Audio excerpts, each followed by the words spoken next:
नमस्कार, बुलेटिन में आप सभी का स्वागत है और मैं हूं चेतन शर्मा आपके साथ। तो चलिए इसी के साथ खबरों का सिलसिला शुरू करते हैं, जहां पर जम्मू कश्मीर के पुंछ से इस वक्त की बड़ी खबर सामने आ रही है कि पुंछ एलओसी पर बड़े स्तर पर सर्च ऑपरेशन जारी किया गया है और इसी के साथ आतंकियों की तलाश के लिए एलओसी का चप्पा चप्पा छान रही है सेना। जहां पर बात करें, वीरवार देर रात पाकिस्तान की तरफ से घुसपैठ की कोशिश की गई थी और इसी के साथ सेना की गोलीबारी के बाद दुम दबाकर वापस भाग गए थे आतंकी। जहां पर वीरवार की बात करते हैं तो सीमावर्ती इलाकों की बात करें, जो पाकिस्तान से सटे हुए जितने भी इलाके हैं, वहां से हर बार पाकिस्तान इस तरह के प्रयास करता है कि जितना ज्यादा हो सके वहां से घुसपैठ करवाई जाए ताकि जम्मू कश्मीर में आतंकवाद को और बढ़ावा दिया जाए। इसी बीच जहां पर बात करते हैं हमारे सेना की, हमारे पुलिस कर्मियों की, तो लगातार सतर्क है और उसी के साथ साथ सुरक्षा एजेंसियों की बात करें तो सुरक्षा एजेंसियां भी जो है वो लगातार सतर्क हैं और हर इस कोशिश को नाकाम जो है करने के प्रयास हर बार हमारी सेना जो है करती है। और इसी तरह से कल भी जब देर रात को इस तरह की घुसपैठ करने के प्रयास किए गए तो सेना ने मुंह तोड़ जवाब देते हुए उन पर गोलीबारी की और दुम दबाकर वहां से घुसने वाले घुसपैठियों को भगा दिया गया। यानी कि सेना जो है ये लगातार सतर्क है और हर तरह की इस कोशिश को जो है नाकाम करने के प्रयास जो है हमेशा सेना करती रहती है। इसी पर तमाम जानकारी लेने के लिए हमारे संवाददाता पुंछ से जमशेद मलिक हमारे साथ जुड़ चुके हैं, उनसे जानकारी लेते हैं। जमशेद, आपसे जानना चाहेंगे, जिस तरह से देर रात को इस तरह से घुसपैठ करने की कोशिश की गई और उसके बाद अब बड़े पैमाने पर सर्च ऑपरेशन पुलिस की तरफ से जो है वो किया जा रहा है, क्या कुछ नई अपडेट इस वक्त सामने आ रही है? जी चेतना, बिल्कुल। अगर बात करें लाइन ऑफ कंट्रोल की तो पिछले कुछ दिनों से लगातार घुसपैठ की कोशिशें काफी बढ़ी हैं और उसको देखते हुए देर रात को भी पाकिस्तान की तरफ से कृष्णा घाटी सेक्टर में घुसपैठ की कोशिश की गई है, जिसको नाकाम कर दिया गया और उस कोशिश के बाद पूरे इलाके में इस वक्त बड़े पैमाने पर सेना की तरफ से सर्च ऑपरेशन चलाया जा रहा है। हालांकि पिछले कुछ दिनों से अगर हम बात करें तो घुसपैठ की कोशिशों में काफी इजाफा हुआ है। जहां 2 दिन पहले ही पुंछ में 2 घुसपैठियों को मार गिराया गया था, उससे पहले निशारा में 1 घुसपैठियों को मार गिराया गया, सुंदरबनी में 2 घुसपैठियों को मार गिराया गया, उसके बाद राजौरी के थाना मंडी में इनकाउंटर में 3 मिलिटेंटों को मार गिराया गया था। लगातार घुसपैठ की कोशिशों में इजाफा हो रहा है और देर रात को भी कृष्णा घाटी सेक्टर में घुसपैठ की कोशिश की गई है, जिसको सेना की तरफ से नाकाम कर दिया गया।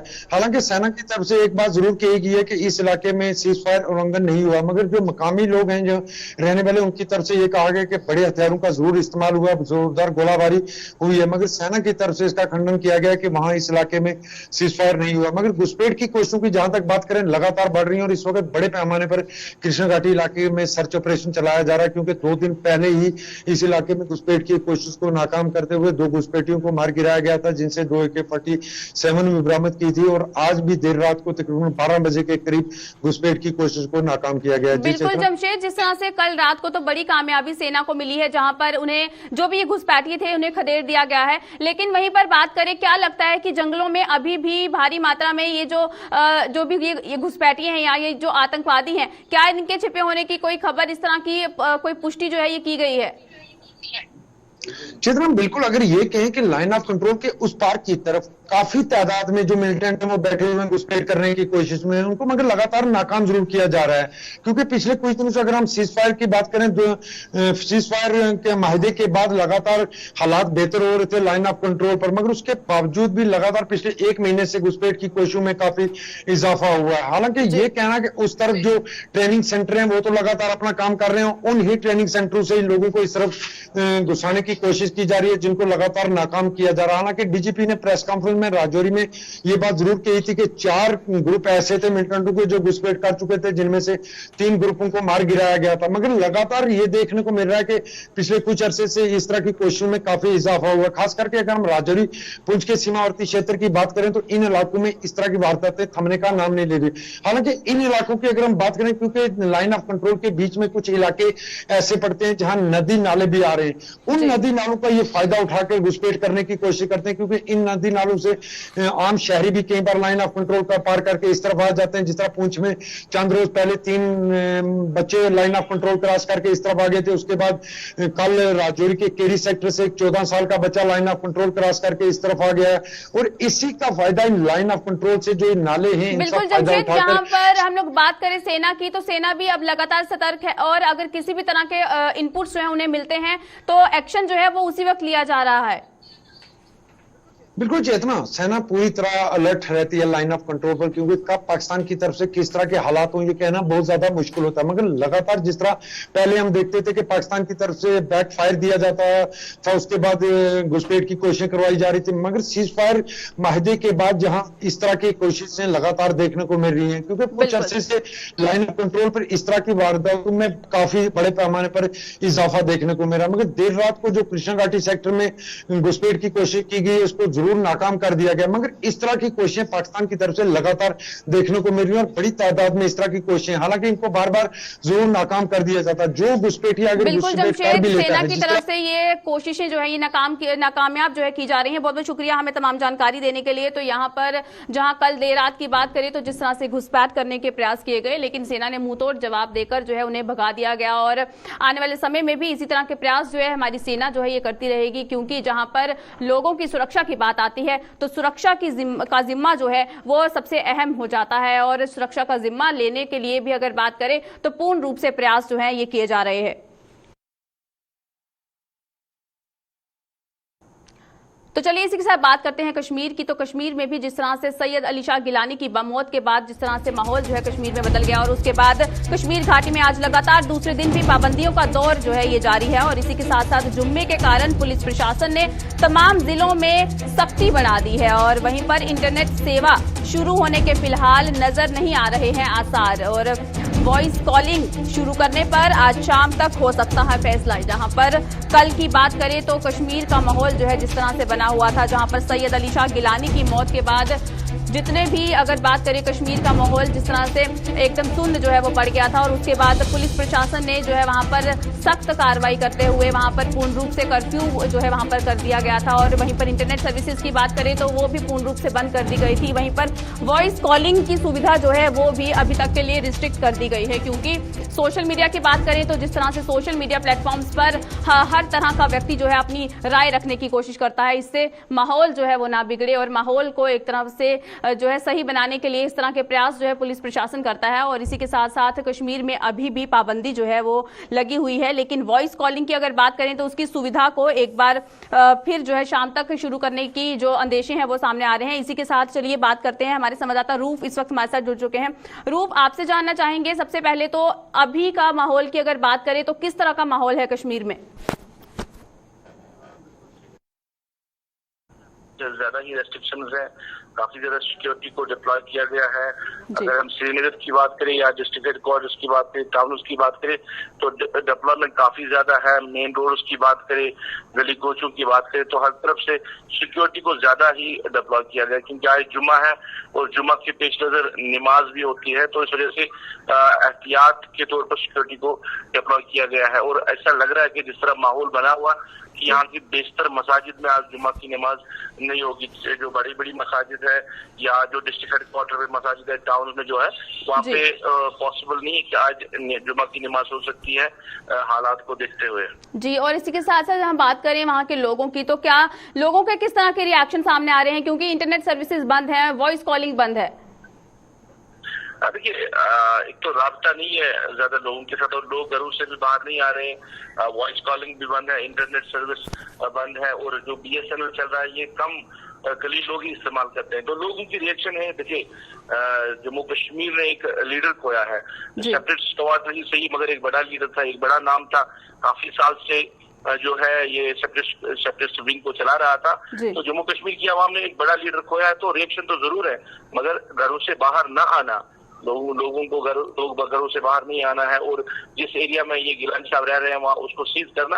तो ये है कि लोग घरों में ही मासूर है, मगर एक लीडर है जिसके हवाले से अगर बात करें, जब भी किसी से आप बात करोगे तो लोग कहेंगे कि नहीं, एक जम्मू कश्मीर की आवाम ने खासकर वादी की बात करें, एक आवाज जो थी, एक लीडर जो था वो खोया। जी, और इसी के साथ साथ बात करें, क्या लगता है कि शाम तक वहां पर इंटरनेट सर्विसेज या फिर वॉइस कॉलिंग की सर्विस शुरू हो सकती है? क्या ऐसा कुछ माहौल वहां पर देखने को मिल रहा है? देखिए, IGP कश्मीर ने क्लियर किया है कि नमाज के बाद सूरत हाल का जायजा लिया जाएगा, अगर हालात सामान्य रहे तो फिर वॉइस कॉलिंग को छोड़ने की बात कही जा रही है। अभी ऑफिशियली तौर तो कोई स्टेटमेंट इस हवाले से नहीं है, मगर IGP कश्मीर ने इशारा दिया है कि जुम्मा की नमाज के बाद जिस तरह हालात का जायजा लिया जाएगा तो वॉइस कॉलिंग को छोड़ा जा सकता है, मगर इंटरनेट के हवाले से कोई तस्दीक नहीं हो पाई है। वॉइस कॉलिंग को छोड़ना बड़ा इंपॉर्टेंट है, क्योंकि बाहर का टूरिस्ट भी यहाँ पे है, जो यहाँ फंसा हुआ है मुख्तलिफ होटलों में, मुख्तलिफ जो टूरिस्ट स्पॉट्स है वहाँ पे फंसे हुए हैं, उनके लिए भी दिक्कत है। और अस्पतालों में काफी ज्यादा लोग जो है उनको घर वालों के साथ राब्ता नहीं है। तो इस वजह से अब सरकार इस हवाले से सोच रही है कि अगर नमाज के बाद हालात ठीक रहे तो वॉइस कॉलिंग को अलाउ किया जाएगा। इंटरनेट के हवाले से कोई अभी फैसला सामने नहीं आ रहा है। बिल्कुल, परेशानियां तो लोगों को आ रही हैं। बहुत बहुत शुक्रिया हमें तमाम जानकारी देने के लिए। रूफ, तो यहाँ पर जहां आईजीपी कश्मीर की तरफ से इस तरह का इशारा जो है ये दे दिया गया है कि जुम्मे की नमाज के बाद पूरा ब्यौरा लिया जाएगा पूरे कश्मीर का कि किस तरह का माहौल है और क्या वॉइस कॉलिंग जैसी सुविधा जो है एक बार फिर शुरू करने के आसार जो है वहां पर नजर आते हैं कि नहीं। और इसी के साथ जहां पर इंटरनेट सर्विसेज जो है वो भी बंद कर दी गई हैं, उसमें भी जो है अभी तक किसी तरह को कोई फैसला लेने का कोई ठोस उस तरह का जो सबूत है वो नजर नहीं आ रहा है। क्योंकि जहां पर बात करें माहौल की, तो जिस तरह से सैयद अली शाह गिलानी की मौत के बाद पूर्ण रूप से वहां पर कर्फ्यू लगा दिया गया था और माहौल जो है जब तक ठंडा नहीं हो जाता तब तक शायद ही इंटरनेट सर्विसेज जो है ये कश्मीर में एक बार फिर शुरू कर दी जाती हैं। वहीं जम्मू कश्मीर में विपक्ष भले ही यहां की आवाम को धोखे में रखने का आरोप लगाते हुए केंद्र सरकार पर बिफर रहा है, लेकिन हकीकत क्या है इसका जवाब केंद्रीय गृह मंत्री अमित शाह ने विपक्ष को दिया है। जम्मू कश्मीर को केंद्र की मौजूदा सरकार ने क्या क्या सौगातें दी हैं, गृह मंत्री ने इसका विस्तार से विवरण दिया है। आइए आपको बताएं जम्मू कश्मीर की इन सौगातों के बारे में गृह मंत्री अमित शाह की जुबानी। एकमात्र राज्य ऐसा है जहां पर एक भी व्यक्ति ऐसा नहीं जी है जिसे प्रधानमंत्री आयुष्मान भारत योजना का लाभ नहीं मिला है। जम्मू कश्मीर का कोई भी व्यक्ति हो वो सेहत स्कीम के तहत प्रधानमंत्री आयुष्मान भारत योजना का लाभ ले सकता है। हेल्थ क्षेत्र में कितना बड़ा अपॉर्चुनिटी है, क्योंकि हर परिवार के पास 5 लाख रुपए का पेइंग कैपेसिटी सरकार ने ही जनरेट कर दिया है। 5 लाख रुपए हर परिवार का, और लगभग 94,990 लोग आज तक इसका फायदा ले चुके हैं और उनका पेमेंट भी हो चुका है। तो हेल्थ सेक्टर में जो लोग इन्वेस्ट करना चाहते हैं इनके लिए मैं मानता हूं कि ये बहुत बड़ी अपॉर्चुनिटी प्रधानमंत्री आवास योजना के तहत, मैं अर्बन की बात करता हूं, 56,000 नए घर बनाए जा रहे। कोई कल्पना ही नहीं कर सकता कि जम्मू कश्मीर जैसे कम अर्बन एरिया वाले इस राज्य के अंदर 56,000 नए घर गरीबों के लिए बनाए जाए। उसमें से 10,500 घर बनाकर उनको दे दिए गए। जो बात करते हैं कि क्या फर्क पड़ा है, मैं उनको बताना चाहता हूं कि प्रधानमंत्री जी के विजन के कारण जम्मू कश्मीर के विकास में क्या फर्क पड़ा है। ग्रामीण के तहत लगभग 1,36,722 घरों की स्वीकृति कर दी गई।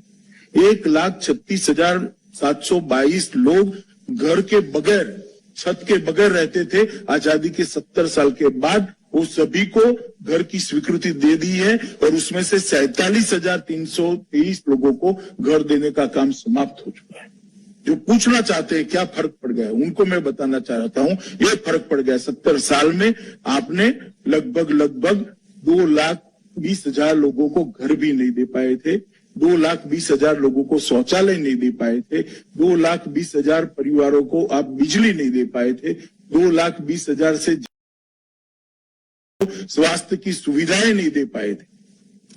नरेंद्र मोदी जी ने 2-3 साल के समय के अंदर इस सभी चीजों को पूरा किया है। अब जम्मू शहरवासियों को घर में कुत्ता रखने के लिए नगर निगम के पास पंजीकरण कराना होगा और इसके लिए 500 रुपए फीस भी भरनी होगी। यही नहीं, हर साल इसका रिन्यूअल भी करवाना होगा, जिसके लिए कुत्ता रखने वालों को 300 रुपए अदा करने होंगे। इसके लिए जम्मू नगर निगम ने लोगों को 1 महीने का अल्टीमेटम दिया है। यदि ऐसा नहीं किया गया तो कार्रवाई की जाएगी। लोगों ने जम्मू नगर निगम के इस आदेश का कड़ा विरोध किया है और निगम के फैसले को गलत ठहराया है। शहरवासियों के मुताबिक महंगाई के इस दौर में जम्मू नगर निगम लोगों पर अतिरिक्त बोझ डाल रहा है। लोगों के मुताबिक पहले ही उनमें महंगाई को लेकर बेहद रोष है। ऐसे में निगम का ये आदेश आग में घी का काम करेगा। ऐसा है कि अगर किसी ने कुत्ता रखा हुआ है तो अपनी उसकी वो देखभाल कर रहा है, इंजेक्शन लगवा रहा है, खाना उसको दे रहा है। अब म्यूनसिपैलिटी का उसके रोल तो कोई रहेगा ही नहीं। मेरे ख्याल में ये जो टैक्स लगा रही है ये अननेसेसरी बर्डन कर रही है जनता पर। अब किसी ने रखा कुत्ता तो अपने लिए रखा है, वो खर्चा तो उसको म्यूनसिपैलिटी को दे नहीं रही। अब वो ये टैक्स लगाया है, मैं समझता हूँ मेरे हिसाब से वो गलत है, वो नहीं होना चाहिए। एक्स्ट्रा बर्डन है पब्लिक के ऊपर। आगे खर्चे बहुत चल रहे हैं, महंगाई बहुत हो रही है। अब म्यूनसिपैलिटी ये भी एक टैक्स लगा दिया ऊपर के ऊपर, ये जी 500 रुपया साल का ये भी दे दो। मेरे ख्याल में म्यूनसिपैलिटी करेगी तो कुछ नहीं उसके कुत्ते के लिए। पहले तो गवर्नमेंट को इसके बारे में रिलैक्सेशन देनी चाहिए, ठीक है। तो धीरे धीरे लोगों को मतलब कि इसके ऊपर टैक्स लगाना चाहिए, तो उससे लोग भी अवेयर होंगे और जो मतलब कि गवर्नमेंट भी हो वो भी थोड़ी सी अवेयर हो, तो लोगों को इतनी मतलब दिक्कत ना हो। क्योंकि अभी तो लोगों के इतने काम भी नहीं है जिसकी वजह से लोग ये अफोर्ड कर सकें।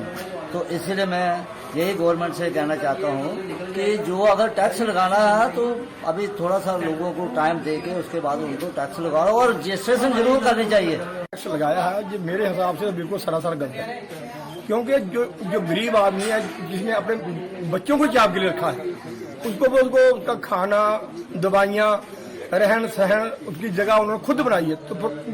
तो म्यूनसिपैलिटी वाले क्या दे रहे हैं? जब म्यूनसिपैलिटी वाले कुछ दे तो फिर टैक्स लगाए, तब ठीक है। जब म्यूनसिपैलिटी ने देना कुछ नहीं तो छोटे छोटे लोगों से, छोटे गरीबों से टैक्स पर लगाकर, टैक्स लगाकर, ये कदम बिल्कुल गलत है, सरासर गलत है। रियासी जिला अस्पताल के डॉक्टरों पर सड़क हादसे में जान गंवा चुके 2 व्यक्तियों के परिजनों ने लापरवाही का आरोप लगाया है। इन लोगों का आरोप है कि बीती रात ठाकरकोट लिंक रोड पर साई इलाके में ट्रैक्टर खाई में गिरने से 2 लोग गंभीर रूप से घायल हो गए थे, जिन्हें रात करीब 12 बजे इलाज के लिए जिला अस्पताल रियासी में भर्ती किया गया था। लेकिन उस समय अस्पताल में डॉक्टर मौजूद न होने के कारण एक घायल की मौत हो गई। वहीं अस्पताल प्रशासन ने इन आरोपों को बेबुनियाद बताया है। अस्पताल प्रशासन के मुताबिक उनका स्टाफ मौके पर था और घायल का इलाज कर रहा था। इसी दौरान घायल ने जख्मों के ताव न सहते हुए दम तोड़ दिया। मृतक की पहचान सतवीर सिंह पुत्र लाल सिंह और मंजीत कुमार पुत्र मंगूराम निवासी साईंगरी तहसील ठाकराकोट के रूप में की गई है। के करीब जहाँ पे पहुँचे थे, जहाँ पे कोई भी डॉक्टर हमें अवेलेबल नहीं हुआ। हमारा जो मरीज था वो तड़प के मतलब ख़त्म हो गया। डॉक्टर कोई भी नहीं पहुँचा। 1 घंटे के बाद डॉक्टर पहुँचा तो डॉक्टर ने बोला कि इसमें बेंच ही नहीं है, ये इसका हम कुछ नहीं कर सकते। ना ही इन्होंने हमें ये फर्स्ट एड के लिए कहा कि आप इसको जम्मू रेफ़र करो जहाँ हमारे पास कुछ नहीं है, मतलब यहाँ डॉक्टर ही नहीं है। तो और उसके बाद जैसे ही हम यहाँ से मतलब मैं इमरजेंसी वार्ड जहाँ पे पेशेंट था मैं वहाँ पे गई हूँ। मैंने वहाँ पे इसकी सारी इन्वेस्टिगेशन जो वहाँ से रेफरल स्लिप थी वो देखी, जो भी इसको इंजरीज थी वो हमने नोट डाउन की। इसको स्कैल्प पे, हेड पे एक बहुत डीप कट आया हुआ था, वो हमारे स्टाफ ने वही उसी टाइम स्टिच किया। उसके बाद इसको चेस्ट वॉल पे काफ़ी डीप इंजरी थी जिसको वहीं से ऑलरेडी बैंडेज हुई थी और वो पेशेंट पूरा ब्लीड कर रहा था। तो मैंने इसके भाई को उसी टाइम बुलाया। हमने जो भी यहाँ पे जो भी प्रोसीजर्स हमारे पास थे उस टाइम पे सिर्फ हम यहाँ पे एक्चुअली सिर्फ हम जो भी इंजरीज हैं उनको स्टिच ही कर सकते हैं, फर्स्ट एड दे सकते हैं। यहाँ पे ना ब्लड बैंक की फैसिलिटी है, ना ही उस टाइम पे CT स्कैन, अल्ट्रासाउंड वगैरह कुछ भी यहाँ पे अभी नहीं हो सकता था रात को। तो मैंने इनके ब्रदर को बुला के बताया कि पेशेंट की कंडीशन इज़ नॉट गुड और हम इसको रेफ़र कर रहे हैं GMC जम्मू, बिकॉज अभी हायर सेंटर्स में ही ये सब प्रोसीजर्स अवेलेबल हैं जो कि इसकी लाइफ सेविंग प्रोसीजर्स हैं। तो ये करके हमने एम्बुलेंस वाले ड्राइवर को भी मैंने इन्फॉर्म कर दिया हमारे स्टाफ ने, और पेशेंट एम्बुलेंस का ड्राइवर भी आ गया। But in the mean time जैसे ही हम मतलब रेफरल स्लिप अभी बना रहे थे तो पेशेंट क्योंकि आया ही शॉक में था, चाहे आप देख लीजिए उसकी फाइंडिंग्स में भी BP उसको ऑलरेडी बड़ा फॉल कर चुका था, तो पेशेंट वहाँ पे कोलैप्स हो गया। तो इसमें बताइए अब हमारा फॉल्ट कहाँ से? ये लोग कह रहे हैं कि यहाँ पे था ही कोई नहीं, क्यों नहीं था? ये ऐसे ये सब झूठ बोल रहे हैं। केसर जी ने देखा हमें, कौन से केसर जी? भैया मैं उसी टाइम वहाँ पे थी, क्यों नहीं? आधे घंटे के बाद नहीं भैया, मैं 2 मिनट में आ गई हूँ। पेशेंट एक्चुअली वहाँ से आया और मैं 2 मिनट में वहाँ पहुँच गई। कोरोना की दूसरी लहर काफी हद तक शांत होने पर लोग मास्क डालना भूल गए हैं। प्रशासन और स्वास्थ्य विभाग के अधिकारी लगातार लोगों से अपील कर रहे हैं कि घर से बाहर मास्क डाल के ही निकलें, लेकिन कुछ लोग इसे नजरअंदाज करते हुए देखे जा सकते हैं। GMC जम्मू में भी कुछ ऐसा ही नजारा नजर आया। यहाँ अस्पताल में मरीजों और उनके साथ आए तीमारदार बिना मास्क के नजर आए। तीमारदारों की ये लापरवाही कई लोगों पर भारी पड़ सकती है। GMC के डॉक्टर कैलाश ठाकुर ने कहा कि परिवार के एक सदस्य की लापरवाही भी पूरे परिवार के लिए आफत बन सकती है, इसलिए कोरोना से बचाव के लिए मास्क सबसे जरूरी है और सभी को अपनी जिम्मेदारी समझनी चाहिए। को लेके स्टेट के हर ऑफिशियल एलजी सर से लेके नीचे हमारे additional chief secretary health and medical education, state disaster management authority, सभी ने स्ट्रिक्टली जो है नीचे सभी ऑफिसर्स को बोला है कि इस चीज़ के ऊपर चेक रखा जाए। डिप्टी कमिश्नर्स को भी ये मैसेज पास ऑन हुआ है कि अपनी अपनी जुरिस्डिक्शन में जो है वो मास्क पहनना जो है वो अनिवार्य करें और इसको स्ट्रिक्टली जो है वो इम्प्लीमेंट करें। हम भी सभी से ये रिक्वेस्ट करते हैं कि जो मास्क है वो सबसे इम्पॉर्टेंट चीज़ है और हमें अपनी इंडिविजुअल रिस्पॉन्सिबिलिटी लेनी चाहिए और इंडिविजुअल रिस्पॉन्सिबिलिटी जब हम लेंगे तो तभी हम अपने परिवार के लिए रिस्पॉन्सिबल होंगे, क्योंकि इसमें अपने परिवार की भी जो सेहत है, उसकी लाइफ है, वो स्टेक पे है। अगर एक इंसान फैमिली में गलती करता है तो पूरी फैमिली को उसका जो हर्जाना जो है नुकसान उठाना पड़ सकता है। इसलिए सभी से रिक्वेस्ट है कि मेहरबानी करके मास्क पहने, सोशल डिस्टेंसिंग का फॉलो करिए और हैंड हाइजीन का ध्यान रखिए। अदरवाइज़ बड़ा बुरा लगता है कि अपनी जान के लिए हमें गवर्नमेंट को जो है फ़ाइन पे करना पड़े। कोई पुलिस ऑफिशियल हों या सिविल एडमिनिस्ट्रेशन से लोग हों, वो हमें रास्ते में पकड़ के मास्क न पहनने के लिए हमें फ़ाइन करें तो वो बड़े दुख की बात है। हमें सबको सोशली रिस्पॉन्सिबल होना पड़ेगा। बाड़ी ब्राह्मणा में सेना का एक वाहन हादसे का शिकार हो गया। इस हादसे में सेना के 2 जवानों के साथ साथ एक आम नागरिक के घायल होने की भी खबर है। घायलों को इलाज के करीबी अस्पताल में भर्ती करवाया गया है। बताया जा रहा है कि सेना का वाहन सांबा से अखनूर की ओर जा रहा था। इस दौरान बड़ी ब्राह्मणा में चालक का वाहन से नियंत्रण खो जाने पर वाहन पलट गया।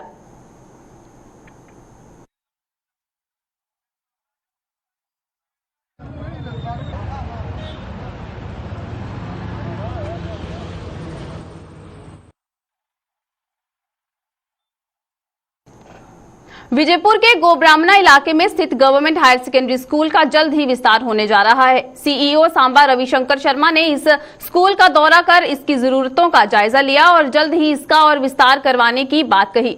उन्होंने बताया कि स्कूल का विस्तार होने से आसपास के इलाकों के ज्यादा से ज्यादा बच्चे इसमें दाखिला ले सकेंगे। इस मौके पर उनके साथ मौजूद डीडीसी चेयरमैन केशव दत्त शर्मा ने भी उन्हें इस बेहद पुराने स्कूल की विशेषताओं की जानकारी दी। जो हमारी सरकार है इसका पूरा ध्यान इस टाइम स्कूल एजुकेशन पे है और इंफ्रास्ट्रक्चर डेवलपमेंट और बच्चों की पढ़ाई के जो स्तर है उसको बढ़ाने के लिए जगह जगह हम नई बिल्डिंग्स वगैरह और इंफ्रास्ट्रक्चर डेवलप कर रहे हैं। उसी के संदर्भ में यहाँ पे आए हैं। ये स्कूल को भी हम कोशिश कर रहे हैं, जो ये को का स्कूल है इसको भी कोशिश कर रहे हैं कि हम थोड़ा सा इसको और ज़्यादा अकोमोडेशन दे सके ताकि इसमें और ज़्यादा बच्चे आसपास के गांव के, काफ़ी पुराना स्कूल है, काफ़ी अच्छी यहाँ पे एनरोलमेंट है, तो कोशिश ये कर रहे हैं कि इसमें और ज़्यादा एनरोलमेंट आए और ज़्यादा इसको थोड़ा सा डेवलप करें ताकि इसकी कैपेसिटी वगैरह बढ़ सके। कि ऐसे ऐसे हमारी ये रिक्वायरमेंट है और इसके हिसाब से हमें ये सारा चाहिए, उसी के संदर्भ में आज यहाँ बैठे। सर बताइए। मैं धन्यवाद करना चाहूँगा डॉक्टर साहब का, जिन्होंने हमारे स्कूल को देखा और इसका दोबारा से रीमॉडलिंग करने का एक हमें दिया कि इस स्कूल को अच्छे से रीमॉडल करेंगे। इसमें जो बेसिक फैसिलिटीज बच्चों के लिए, स्टाफ के लिए हो। बच्चों की दीर्घायु के लिए आज जम्मू संभाग में बच्च दुआ पर्व मनाया जा रहा है। जल स्रोतों पर अपनी बच्चों की लंबी आयु और उनके कुशल मंगल के लिए महिलाओं ने पूजा अर्चना कर सदियों से चली आ रही सभी विधियां निभाई। महिलाओं ने बताया कि बच्च दुआ का विशेष महत्व है। पर्व पर विधि विधान के साथ पूजा अर्चना की जाती है और व्रत भी रखा जाता है। अपने पकने गई है पर बच्चे देवते नहीं होंगी, बच्चे नहीं होंगी है भला बच्चे मनोकामना पूरी हो, साड़ी भी हो, बच्च दुआ बनाई बर्त दिन ये रोट बनाते हैं, चने होंगे द्रुपा पूजते फिर बच्च दुआए पूजते करते इन्ना भी करते साढ़े देवते की राह करना पौंदी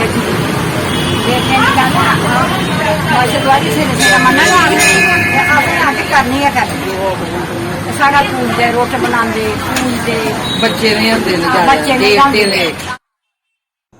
department youth services and sports द्वारा inter school zone level competition का आयोजन किया जा रहा है। इसके लिए विभाग ने जम्मू डिस्ट्रिक्ट के सभी जोनों में ट्रायल शुरू किए हैं। इसी कड़ी में गांधीनगर जोन में आज क्रिकेट प्रतियोगिता के लिए ट्रायल्स हुए, जिसमें जोन के बड़ी संख्या में अंडर 14, अंडर 17 और अंडर 19 आयु वर्ग के बच्चों ने भाग लिया। इस प्रतियोगिता को लेकर बच्चों में भी भारी उत्साह देखा गया। जोनल लेवल पे हमारे इंटर स्कूल लेवल पे ये ट्रायल्स चल रहे हैं। इसके बाद हमारे यहाँ से जो सिलेक्शन होगी है वो इंटर जोन, उसके बाद बच्चे सिलेक्ट होंगे। फिर हमारे यहाँ पे डिपार्टमेंट जो यूथ सर्विस स्पोर्ट्स है वो इंटर जोन की टूर्नामेंट को यहाँ पे करवाता है। जो जम्मू में जो 10 जोन है वो आपस में मैचेस खेलते हैं। वहाँ से फिर एक टीम निकलती है जो जम्मू डिस्ट्रिक्ट के लिए परफॉर्म करती है। फिर जो जसबीर सर हैं और हमारे जो डिस्ट्रिक्ट ऑफिसर हैं जो सुखदेव सर, उनके सारे उनके बिहाव पर ही ये सारा कुछ हो रहा है डिपार्टमेंट की तरफ से। हम बच्चों को, जो गवर्नमेंट हमारे जो डिपार्टमेंट है बच्चों को हर एक फैसिलिटी देता है यहाँ पे टूर्नामेंट्स के लिए, बच्चों को मोटिवेट करता है यहाँ पे। और जो बेस्ट बच्चा हो हम उसी का ट्रायल्स लेके उसी को हम सिलेक्शन लिस्ट में डालते हैं। तो हम भी जाएंगे आगे, हमारी कोशिश है कि हम भी जाएं आगे, गोल्ड मेडल लेके आए हमने जम्मू कश्मीर के लिए और देश के लिए। Thank you. चलिए अभी की इस बुलेटिन में बस इतना ही। मुझे दीजिए इजाजत। नमस्कार।